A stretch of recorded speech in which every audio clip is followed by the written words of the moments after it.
In this video, I will show you two ways to use your PS5 controller as remote control for your TV. And this is going to work even though you do not have your TV's remote control. Over here, I actually do have a TCL Smart Android TV, but it doesn't matter the type of TV you have. I've actually tested this on a Hisense TV, a Panasonic TV, a Sony TV, Samsung, LG TV. This is going to work perfectly fine for you.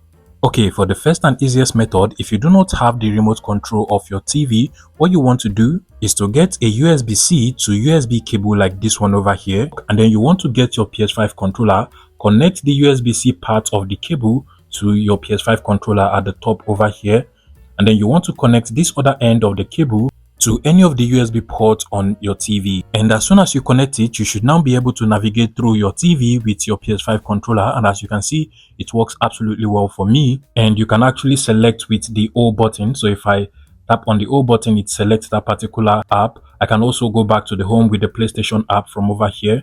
But that notwithstanding, if you do not like this particular method, the second method is via Bluetooth. And for that, you want to get your TV's remote control to make sure that Bluetooth is turned on the TV. Now, if you do not have your TV's remote control, you can as well use the first method to basically navigate to the settings of the TV. And you can literally see the settings or gear icon of my TV at the top right hand side. But for some other TVs, you might be able to find it on the left hand side or sometimes from the bottom menu of the TV. But regardless, you want to just navigate to the settings or gear icon on your TV. And then from here, you want to locate the Bluetooth settings. Most times you're going to find it under the connection or connectivity settings of the TV. For most Androids and Google's TV, you will have to go down to remote and accessories. Usually that is where you find the Bluetooth settings. So select on it and make sure that Bluetooth is turned on your TV. So once you find the Bluetooth settings, you can toggle it on. In my own case over here, I just have to tap on add accessories and you can see it is actually going to turn on the Bluetooth still. So once you turn on Bluetooth,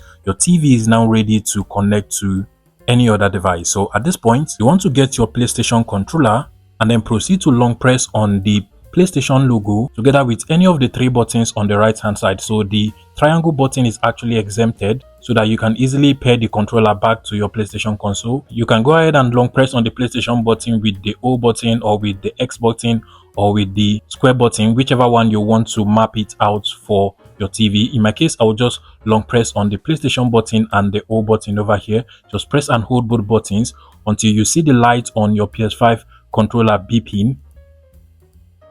Just like so. Once it starts to beep, give it a couple of seconds and your TV should be able to find the controller. Now you can see my PS5 controller over here. So with my TV's remote control, I'll just go ahead and select on it.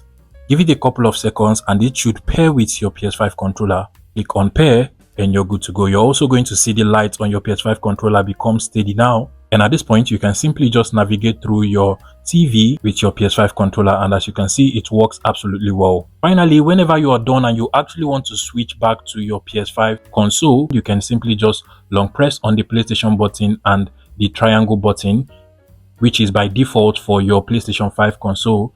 Once you long press on it, it should go back to your PlayStation 5. Now it is not going to be able to control my TV again, and if I actually want to make it control the TV again, I'll just long press on the PlayStation button and the circle button over here. Give it a couple of seconds. Now it becomes steady. You want to leave it, allow your TV to be able to recognize it. Just make sure that Bluetooth is turned on the TV, and now it has now connected back to the TV, so I can still control the TV. If this video was helpful, please let me know in the comment section and subscribe to this YouTube channel, guys.